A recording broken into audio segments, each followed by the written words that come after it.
চ্যাটার্জি বাড়িতে আজ ভীষণ ব্যস্ততা। সমীরনের বড় পিসি এই যায় কি সেই যায়। প্রায় 70 পেরিয়ে যাওয়া পিসির রক্তে সোডিয়াম পটাশিয়াম একেবারে তলানিতে এসে ঠেকেছে। শরীরে কিছুই নেই, একেবারে অন্তঃসারশূন্য।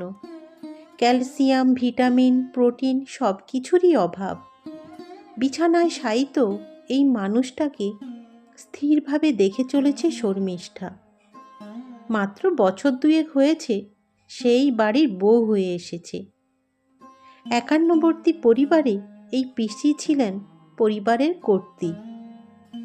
শর্মিষ্ঠার শ্বশুররা 5 ভাই। ছোট কাকা বিয়ে করেননি। বাকি 4 ভাইয়ের মধ্যে সেজ ভাই নিঃসন্তান। 3 ভাইয়ের ঘরে 3 ছেলে আর 2 মেয়ে। শর্মিষ্ঠা বাড়ির সবচেয়ে ছোট ছেলের বউ। মিত্র পদবী নিয়ে সমীরনের বউ হয়ে এ বাড়িতে প্রবেশ করার সময় সে টের পেয়েছে এদের ব্রাহ্মণত্ব রক্ষা করার প্রবল প্রচেষ্টাকে। সমীরনের ধনুক ভাঙা পণ আর বৌদিদের সাহচর্য না থাকলে সে সমীরনকে কোনো দিনই পেত না হয়তো। আর এ ব্যাপারে সবচেয়ে বাধা সৃষ্টিকারী ছিলেন এই বড় পিসি। শর্মিষ্ঠা এ বাড়ির বউ হয়ে আসার বেশ কয়েক মাস পরেও বড় পিসি তার হাতে জল স্পর্শ করতেন না। পাছে ব্রাহ্মণ্যত্ব নষ্ট হয় তার, কিন্তু বাড়ির সবার সাথে শর্মিষ্ঠার সম্পর্ক এমনভাবেই তৈরি হয়েছিল যে উনি আর মুখ ফিরিয়ে রাখতে পারেননি শর্মিষ্ঠার থেকে। ভালো যে বাঁচতেই হয়েছে উনাকে। সেই বড় পিসি আজ শয্যাশায়ী। ডাক্তার চক্রবর্তী বড় জেঠুর বাল্যবন্ধু। তিনি পিসিকে দেখার পরে হতাশ মুখ নিয়ে পিসির ঘর থেকে বেরিয়ে এলেন। বাড়ির সবাই উদ্গ্রীব হয়ে তাকিয়ে তার দিকে। বড় জেঠু জিজ্ঞেস করলেন, কি অমিয়, কি বুঝলি? দিদি সেরে উঠবে তো? চক্রবর্তী জেঠু ম্রিয়মাণ হয়ে বললেন, দেখ ভাই অম্লান, দিদির শরীরের যা অবস্থা তাতে তার এখন পুঁথির চেয়ে পথ্যের প্রয়োজন বেশি। দিদিকে এখন মুসুরি ডালের জল, মাছের ঝোল, মুরগির মাংসের স্যুপ এসব খাওয়াতে হবে। তবেই দিদির শরীরে রিকভারি হবে তাড়াতাড়ি। কিন্তু দিদি কি এসব খাবার খাবেন? চক্রবর্তী জেঠুর কথা শুনে সবাই এক প্রকার আঁতকে ওঠে। এ কাজ তো করা যাবে না।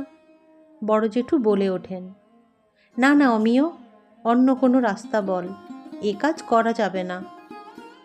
তার চেয়ে তুই ওষুধ প্রেসক্রাইব কর, সে যত দামেরই হোক না কেন আমরা কিনে নেব। দেখ ভাই, আমি ওষুধ লিখে দিয়েছি, কিন্তু সেগুলি দিদির সুস্থ হওয়ার জন্য যথেষ্ট নয়। ওষুধের পাশাপাশি পথ্যগুলোরও প্রয়োজন আছে বই কি।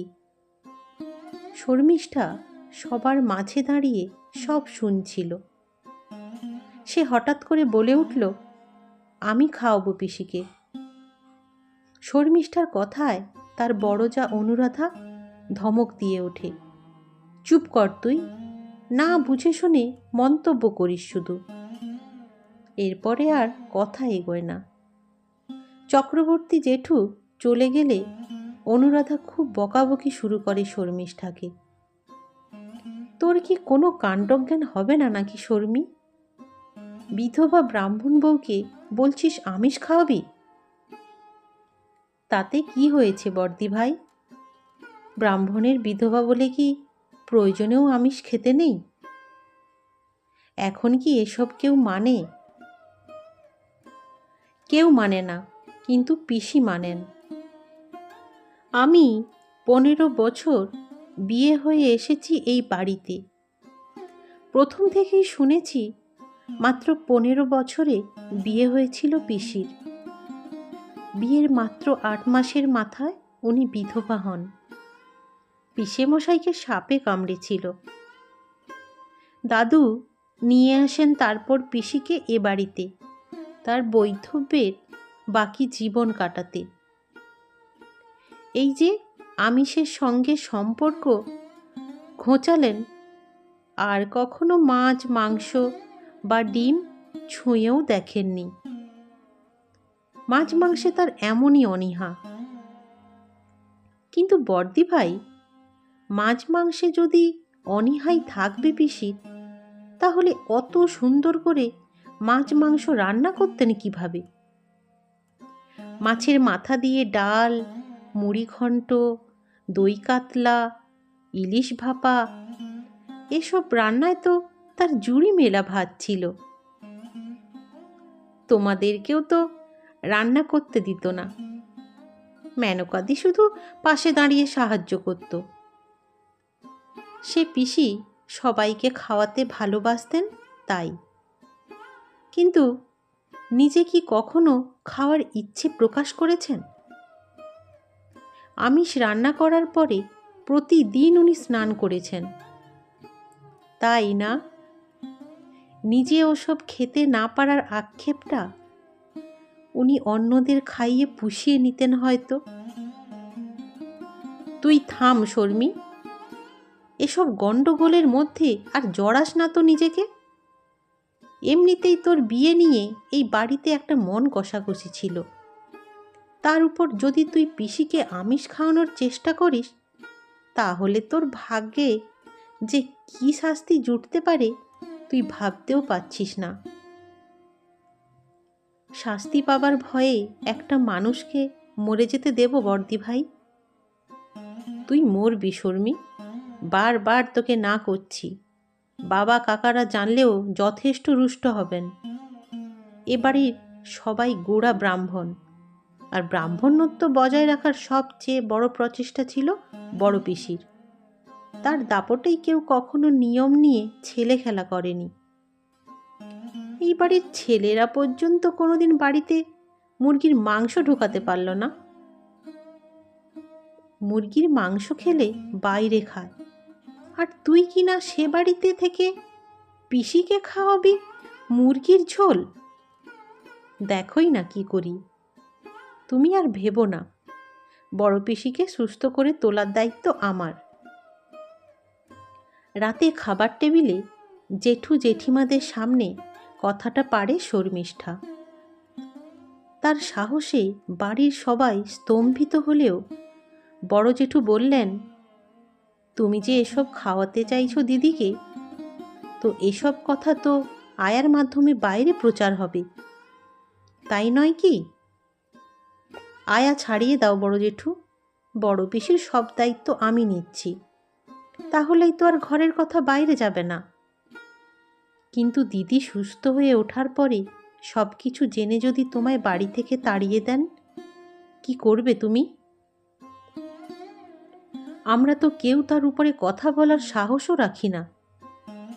নিঃশব্দে বেরিয়ে যাব, কিন্তু এখন আমায় অনুমতি দাও। বেশ, তবে তাই হোক। বড় জেঠুর অনুমতি পেয়ে পরদিন থেকেই লেগে পড়ল শর্মী। পিসির অর্ধচেতন শরীরটাকে সুস্থ করার জন্য শুরু হলো পথ্যের প্রয়োগ। মুরগির টেংরিকে সেদ্ধ করে তার মধ্যে হেলথ ড্রিঙ্কস মিশিয়ে খাওয়ানোর চেষ্টা করল। প্রথম দিনেই মনোরমা, মানে শর্মীর বড় পিসি শাশুড়ি, সেই খেয়ে বমিও করে দিলেন। শরীরে সামান্য শক্তি নিয়ে জিজ্ঞেস করলেন, কি খাওয়ালি আমায়? কি গন্ধ!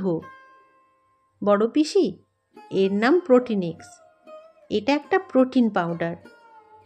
তুমি তো আর মাছ মাংস খাও না, তাই এই পাউডারটা চক্রবর্তী জেঠু দিয়েছেন তোমাকে খেতে। তোমার সব খাবারেই থাকবে এই পাউডারটা এখন থেকে। একটু গন্ধ সহ্য করেই খেতে হবে তোমায়।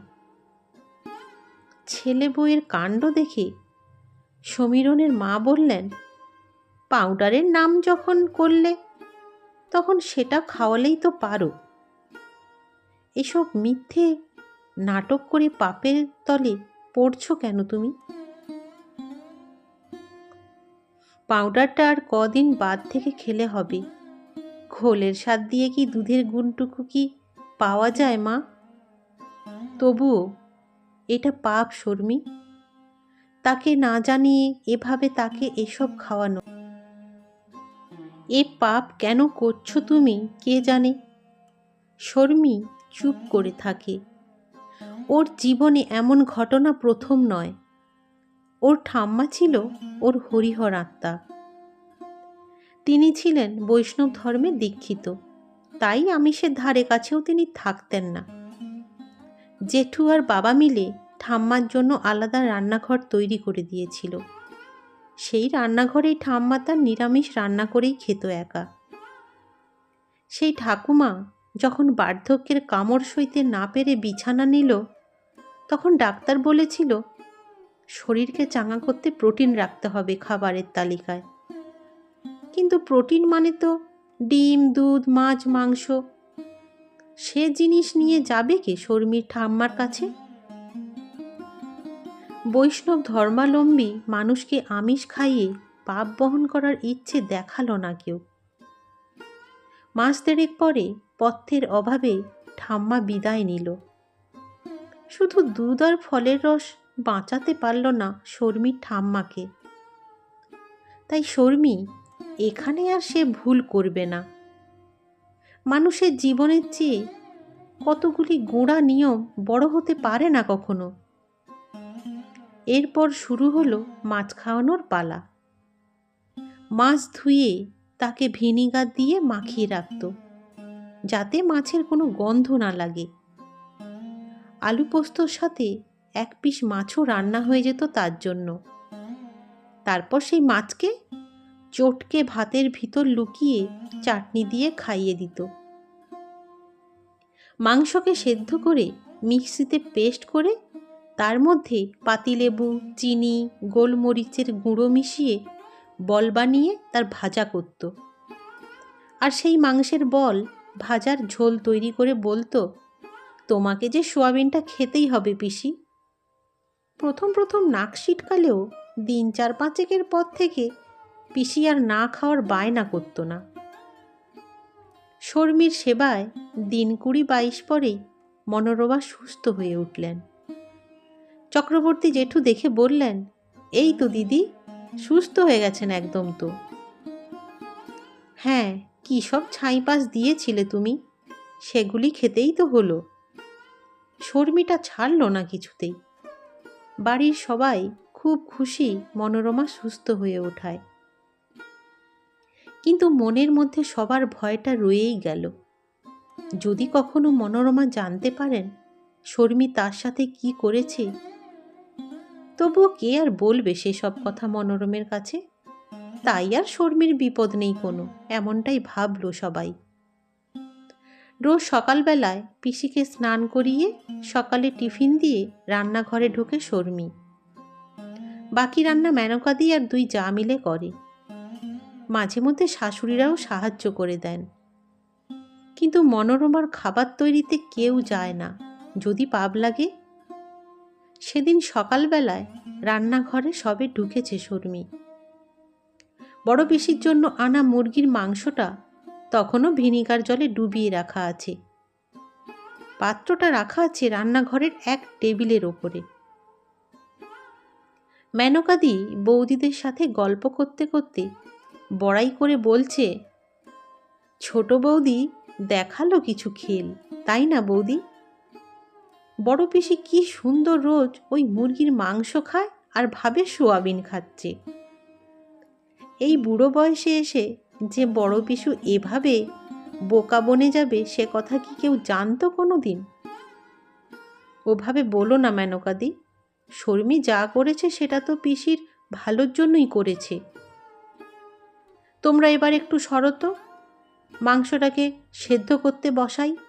12:30টার মধ্যে আবার পিসিকে খেতে দিতে হবে। কথাগুলি বলতে বলতে পিছন ফিরে মাংসের পাত্রটা নিতে গিয়ে শর্মী স্থির হয়ে দাঁড়িয়ে থাকে। কি হলো রে, ওরকম পুতুলের মতো সিধে হয়ে দাঁড়িয়ে রইলি কেন যে? অনুরাধা প্রশ্ন করতে গিয়ে হাতের বাটিটা ফেলে দেয়। দরজার কাছে বড় পিসি দাঁড়িয়ে গম্ভীর মুখে বললেন, অনেক দিন নিজের ঘর থেকে বেরোয়নি, তাই ভাবলাম আজ কি রান্না হচ্ছে একটু দেখে আসি। দোতলার ঘরে বন্দি ছিলাম বলে তোরা আমাকে এভাবে ঠকাতে পারলি? এর চেয়ে মরে গেলে আমার ভালো হতো। জীবনে কোনো দিন যে পাপ করিনি, সেই পাপ করালি তোরা আমাকে দিয়ে। পিসি শোনো বলে মনোরমার হাতটা ধরে বসাতে যায় শর্মী। ছুবি না তুই আমাকে, তোর মতো পাপীর সংস্পর্শে থাকাও পাপ। তুই কি করে জানবি ব্রাহ্মণ বিধবার নিয়ম রীতি? শিখেই তো আসিসনি কিছু। হট্টগোল শুনে মনোরমা দেবীর ভাই আর ভাই বউরা ছুটে আসেন। বড় ভাইকে দেখে মনোরমা কেঁদে ওঠেন। দূর করে দে এক্ষুনি এই পোড়ামুখীকে এই বাড়ি থেকে। ব্রাহ্মণ বংশে জন্মালে তবেই তো গুরুত্ব দিত আমার তপস্যাকে। আমার এত দিনের নিয়ম নিষ্ঠা, আমার বৈধব্যের ব্রত সব নষ্ট করে দিল। কোন কুক্ষণে বাড়ির বউ হয়ে এসেছিল কে জানে। আজ থেকে আমাকে আর তোরা কিছু রান্না করে দিবি না, আমি নিজেই সেদ্ধ ভাত করে খাবো। এতক্ষণ পিসির কথায় একটাও উত্তর করছিল না শর্মী। মাথা নিচু করে গ্রহণ করে যাচ্ছিল পিসির সকল ভর্ৎসনাকে। কিন্তু পিসির শেষ বাক্য প্রয়োগের পরেই বলে উঠল, সেটা হবে না, মাছ মাংস তোমাকে খেতেই হবে। কি আস্পর্ধা দেখছিস অম্লান, কি বলে আমায়ও? দূর হ, দূর হ এই বাড়ি থেকে। এই বাড়ি থেকে সেদিন আমি যাব যেদিন তুমি পুরোপুরি সুস্থ হয়ে যাবে। তার আগে আমাকে কেউ এ বাড়ি থেকে বারও করতে পারবে না। তোমাকে আমিষ খাওয়ানোর পাপটা যখন আমি করেছি, তখন শেষ পর্যন্ত ওই পাপের ভাগটা আমার জন্যই তোলা থাক। মাছ মাংস তোমাকে খেতেই হবে। শর্মীর কথা শুনে এবার মনোরমা কেঁদে ফেললেন। তুই আমার ধর্ম ভ্রষ্টা করলি, আর আমি রাধা মাধবের পায়ে ঠাঁই পাব না। শর্মী আস্তে আস্তে মনোরমার কাছে গিয়ে বলে, আর তোমার মধ্যে থাকা ঈশ্বরকে যে এত কষ্ট দিচ্ছ, তাতে তোমার রাধা মাধব রাগ করবে না বুঝি? এই কদিনে আমি দেখেছি তুমি কত তৃপ্তি করে মাছ খেতে। তোমার এই তৃপ্তিটুকু নেওয়ার ইচ্ছে আমি এর আগেও বেশ কয়েকবার লক্ষ্য করেছিলাম। তুমি আমিষ রান্না করে তার গন্ধটাকে প্রাণ ভরে গ্রহণ করতে, কিন্তু সমাজের দেওয়া বিধানে বাধা পড়ে সেই স্বাদকে গ্রহণ করার সাহস দেখাওনি। আমি সব লক্ষ্য করেও কোনোদিন কিছু বলিনি কাউকে। কিন্তু যখন তোমার শরীরের প্রয়োজন আছে, তখন কেন খাবে না তুমি আমিষ? লোক লজ্জা, সমাজ, তার বিধান নিয়ম কানুন বেশি, নাকি তোমার জীবনের দাম বেশি? শর্মীর কথা শুনে বড় জেঠি এগিয়ে আসে। সত্যি কি দিদি, আপনি জোর করে এসব নিয়মের মধ্যে নিজেকে বেঁধে রেখেছিলেন?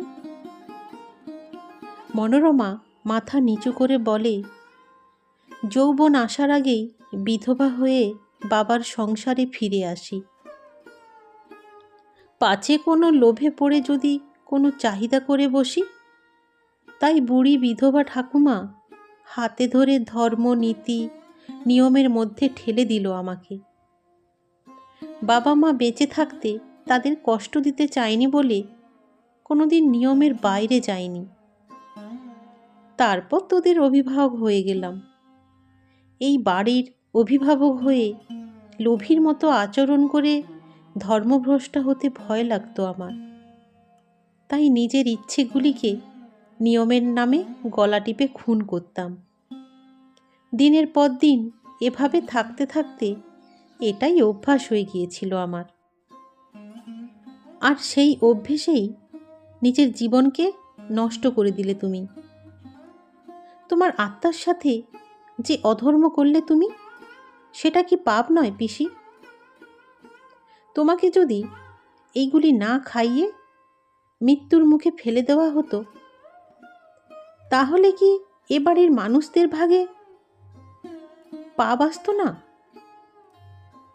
মানুষের জন্য নিয়ম, নাকি নিয়মের জন্য মানুষ? কোনো মানুষের জীবন রক্ষা করতে যদি পাপ কাজও করতে হয়, তবে সেই পাপটাও আমার কাছে পুণ্যের চেয়ে কিছু কম নয়। এমন পাপ আমি একবার না, বারবার করতে পারি। তুই মানুষ নাকি অন্য কিছু?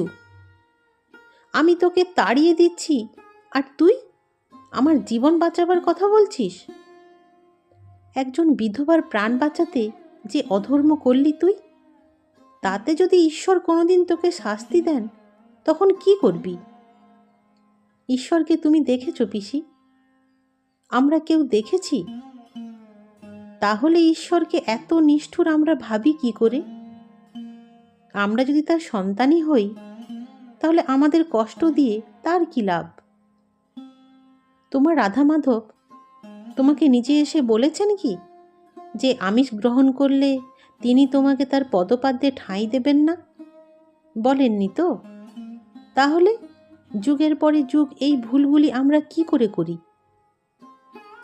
তুমি আমার উপর রুষ্ট হয়ে সমীরণের সাথে হয়তো আমাকে আর থাকতে দেবে না, কিন্তু সমীরণের সাথে থাকার জন্য ভুলের সঙ্গে আপোষ করতে পারবো না আমি পিসি। দিদি, এর পরেও আমার ছেলের বউটাকে তাড়িয়ে দেবেন বাড়ি থেকে? পাশ থেকে সমীরণের মা বলে ওঠেন, আরে না রে না, তোর বেটার বউকে কোথাও যেতে বলবো না আমি। ও তো আমার মা জননী। যখন নিজের মাই মেয়ের ইচ্ছে আহ্লাদকে গলা টিপে মেরেছিল সমাজের সাথে তাল মিলিয়ে চলতে, তখন আমার এই মা কেমন করে কোনো কিছুর তোয়াক্কা না করে আমায় মৃত্যুর মুখ থেকে ফিরিয়ে আনলো। আমি এতদিন তোমার সেবা করে যে পুণ্য কামিয়েছি, তার সবটুকু তুমি এই পাজি মেয়েটাকে দিও রাধা মাধব। ও কথা বলো না পিসি, তাহলে তো পুরো পাপের বোঝা এসে চাপবে আমার উপরে। তুমি নিজেকে কষ্ট দিয়ে কোন পুণ্যটা কামিয়েছ শুনি? দূর হ আমার চোখের সামনে থেকে। শর্মিকে আদর করে গলায় জড়িয়ে ধরলেন মনোরমা। ব্রাহ্মণ ঘরে না হয়েও তাকে পাপ পুণ্যের জ্ঞান অর্জন করালো যে এই অব্রাহ্মণ মেয়েটি। কলমে অনন্যা পোদ্দার, কণ্ঠে আমি লিয়ানা। গল্পটি ভালো লাগলে চ্যানেলটিকে সাবস্ক্রাইব করে পাশে থাকবেন। ধন্যবাদ।